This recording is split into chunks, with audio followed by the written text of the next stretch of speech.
We are making my childhood favorite, ubang pata, and it's so simple to do. So I have here pork hocks. Look at that. Pwede naman yung may paa, pero this is what I got. Yan.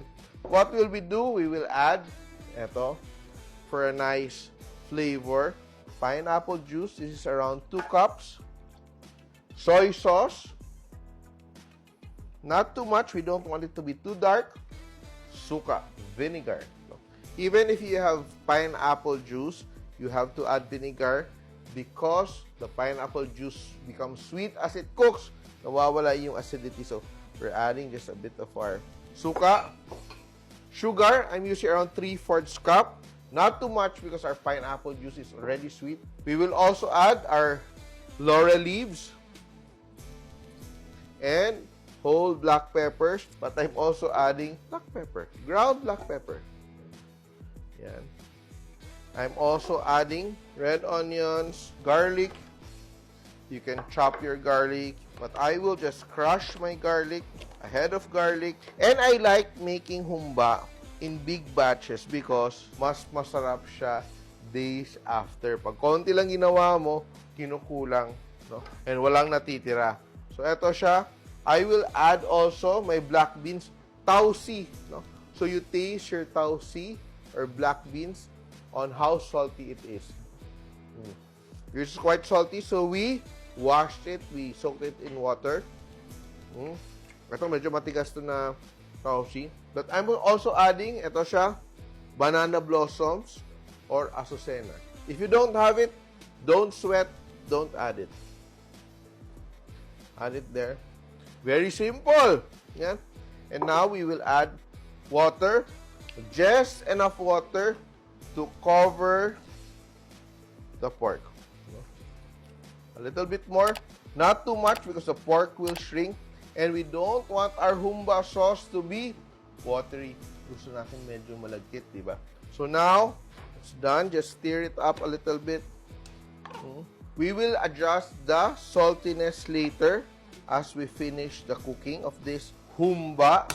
And growing up, it was a dish prepared not just for special occasions, but sometimes as an everyday meal. We are using a pressure cooker to cook it in a speedy fashion. And humba is actually a very popular dish from the Visayas and Mindanao. Kaya sabi na, pag humba, humok na baboy, or tender pork, or humot na baboy, aromatic or fragrant pork. O, diba? So, people are confused and would say, hindi naman yan humba. Estofado naman, hindi naman estofado kasi paksiw yan. What is the difference? Usually, pag humba, ganito siya, no? Balance of sweet and salty. If you add your bananas, saba bananas, it becomes an estofado. If the flavor profile is driven by vinegar with a bit of soy sauce, not too sweet, but very aromatic from the laurel leaves and the black peppers, that is paksiw na pata. So different people have different names for it, different versions, so it's very difficult to pinpoint which one is the original. So we have to check with historians and documentary evidence, which we don't want to do right now. We just want to eat delicious food that can be cooked in a simple way. And let's just wait for our pressure cooker to whistle and start counting when it whistles for around 20 to 25 minutes and our humba will be done. If you want any other recipes using the pork pata, just comment down below and we will cook it for you. Basta wag lang yung pata ko, ha. It's almost whistling and now is the time you start counting your 20 minutes. Just on time. And finally, time is up. And let's check, turn it off. And very important to let our pressure cooker completely cool off. You can release the valve carefully, but you can also let it cool under running water. Yan. So let it cool under running water and immediately you're ready to remove your valve. And now let's check. The lid slides off so easily once all the pressure is released, and look at that. So I'm just adding a bit more soy sauce to adjust the flavors. Not too much. And now, I will just let it simmer to let it cook until fully tender. And also, para mag-reduce yung sauce natin. So, what you want here, you want the sauce to thicken a bit more. Then, sobrang lambot nito and develop that richness from the collagen from the skin. And ito, ating super sarap na humba. So, let's cook this for a few more minutes. So, we're just waiting for our pork hocks to become fully tender. Nakikita natin, the sauce is beginning to thicken and it's going to be so delicious. Sobrang bango. Humot na baboy. Sobrang lambot.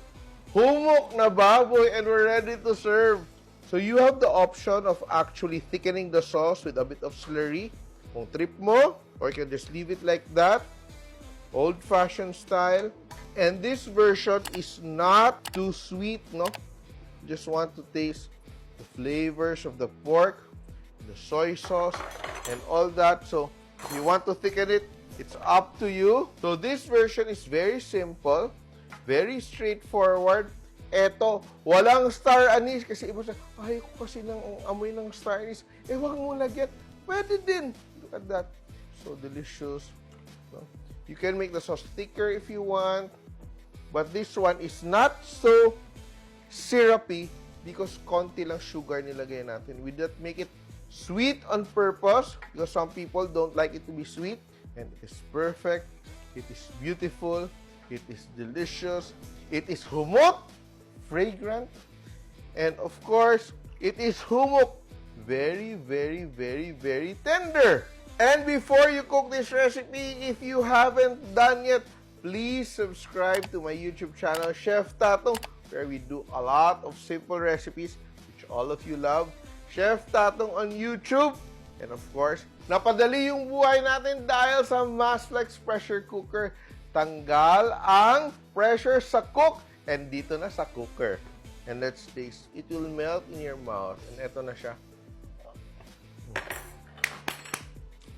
Uwi, back up. Gusto ko na kumain. Tama yung linamnam niya. Not sweet.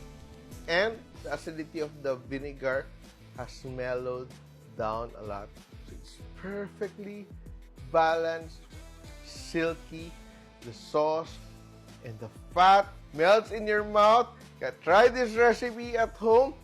Humbang pata. Simple. Let's start eating. Come on!